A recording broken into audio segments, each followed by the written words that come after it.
Mesdames, Messieurs, amis internautes et chers abonnés de la chaîne YouTube Saint-Top Team, bonjour. Merci de votre fidélité et soyez les bienvenus, non pas dans votre émission classique Saint-Top Team que vous connaissez tous, mais plutôt une nouvelle émission, une nouvelle rubrique qui s'appelle Saint-Top News. Alors, en quoi ça consiste? Donc, ce sera un condensé de la performance de tous les footballeurs professionnels sénégalais, où qu'ils puissent se trouver, après chaque journée de championnat. Donc, cette émission sera co-présentée par mon ami, mon très cher Tiga. D'ailleurs, Tiga, qu'est-ce que tu peux nous dire par rapport à cette nouvelle émission? Merci Yvou pour cette passe décisive. Alors comme il vous l'a dit précédemment, je m'appelle Tiga et je suis ravi de faire partie de cette toute nouvelle émission qui, je l'espère, vous plaira. Alors, ma partie, elle concernera soit les rumeurs de transfert, soit les performances des joueurs sénégalais peu connus ou évoluant dans des championnats dits mineurs. Donc comme vous l'aurez compris, ces jours-ci, l'actualité est beaucoup plus tournée vers le mercato. Donc ne perdons pas de temps et entrons dans le vif du sujet. Merci beaucoup Tiga pour cette passe décisive. Alors comme il l'a si bien dit, les championnats viennent de reprendre. Donc on va attendre d'avoir beaucoup plus de journées de championnat pour pouvoir analyser les résultats. Donc pour l'instant, la Ligue 2 a démarré. En fait, on en est à la deuxième journée et on n'a pas grand-chose à se mettre sous les dents. Parmi la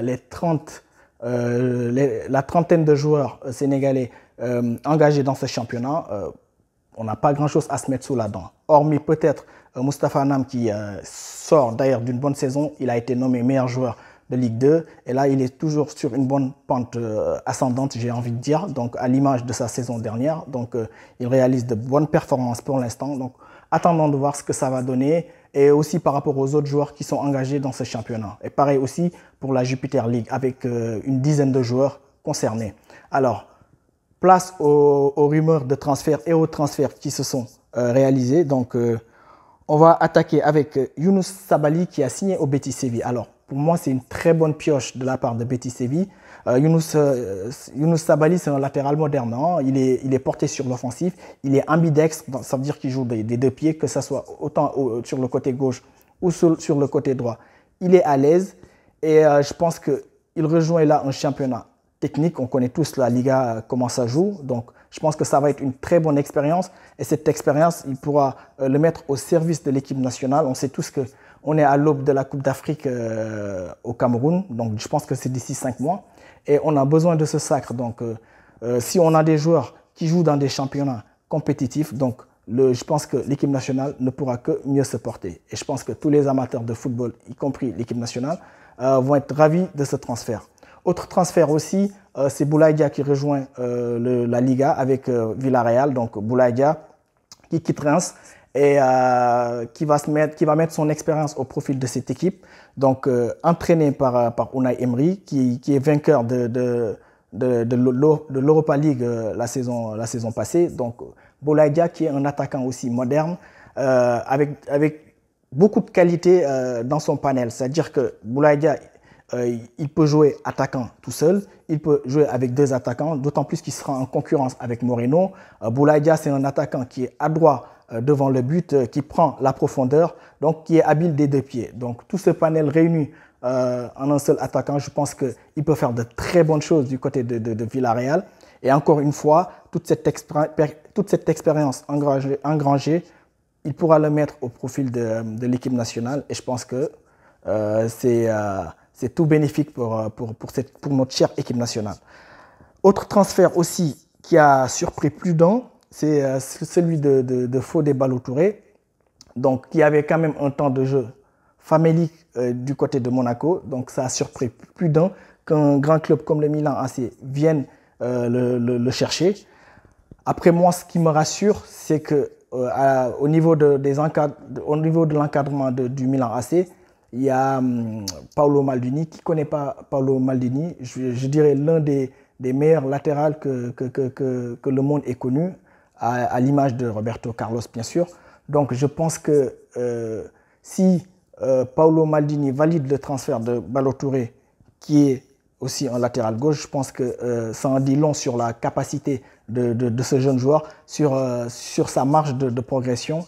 Et je pense qu'avec un championnat aussi technique, aussi tactique, je pense que ça va être très bénéfique pour Ballo-Touré. Et encore une fois, s'il met cette expérience acquise au sein du Milan AC au profil de l'équipe nationale, je pense que tout le monde sera content. Alors, pour ce qui est des rumeurs de transfert, je vais laisser Tiga faire une analyse de ces rumeurs dont tout le monde parle. Alors, ces jours-ci, on parle de plus en plus d'un retour de Keita Baldé à l'Inter, club qu'il a fréquenté lors de la saison 2019-2020 lors d'un prêt. Alors, si cela se concrétise, Keita Baldé retrouverait son ancien entraîneur à la Lazio, Simone Inzaghi. Et pour rappel, c'est d'ailleurs à la Lazio que Baldé a joué la meilleure saison de sa jeune carrière, avec un total de 16 buts. Et à préciser aussi qu'il évoluait dans un système bien particulier. Il évoluait en tant que deuxième attaquant, derrière la pointe, Ciro Immobile. Après, il est vrai que malgré quelques engueulades entre Keita Baldé et Simone Inzaghi, les deux hommes ne se sont pas quittés fâchés. Et ils aimeraient l'un comme l'autre retravailler ensemble.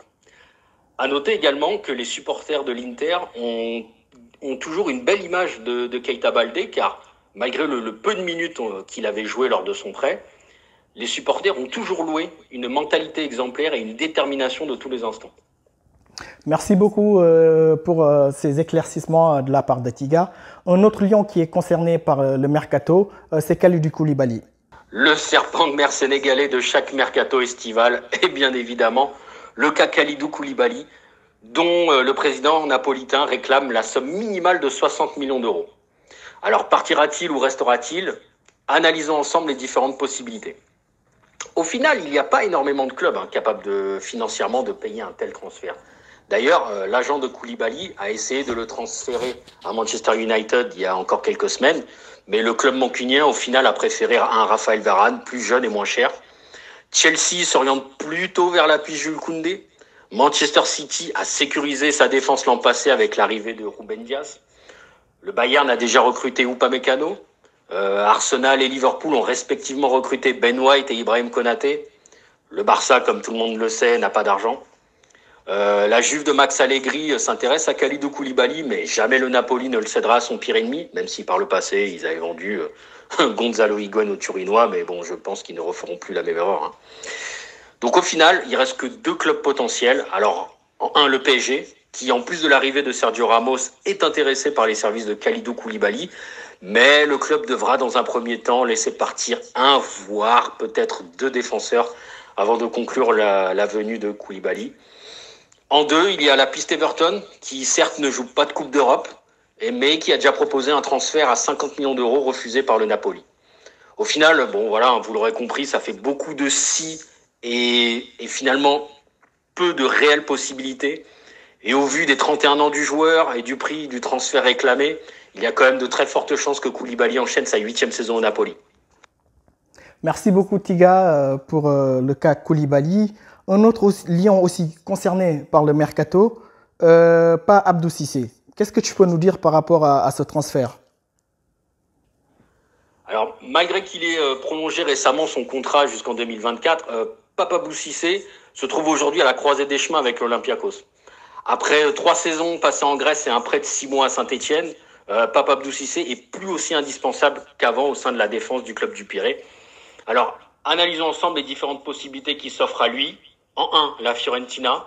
En 2, 3, le promu en Ligue 1, qui pourrait éventuellement bénéficier d'une aide financière de leur propriétaire, le City Group.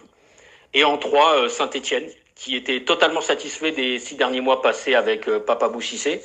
Mais bon, pour des raisons financières, n'a pas pu lever l'option d'achat qui était de 12 millions d'euros et qui aujourd'hui souhaite renégocier un prix de transfert à la baisse.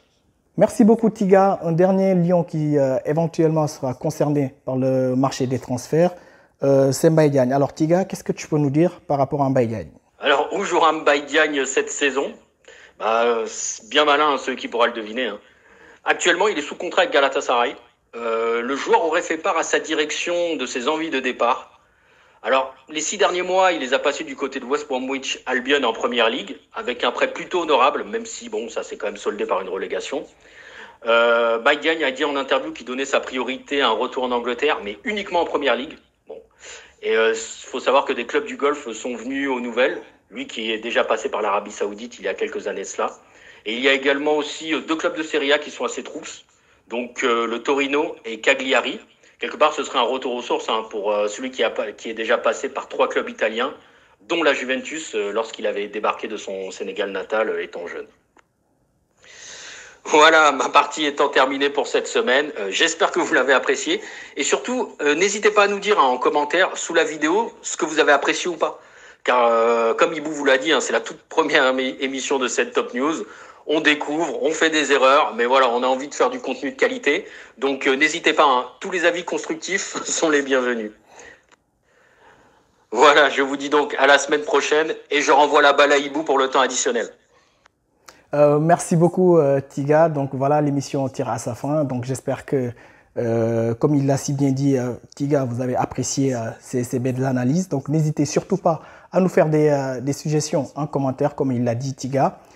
Alors rendez-vous pris pour la semaine prochaine, en attendant que les championnats reprennent. Voilà, merci beaucoup. Ciao, ciao.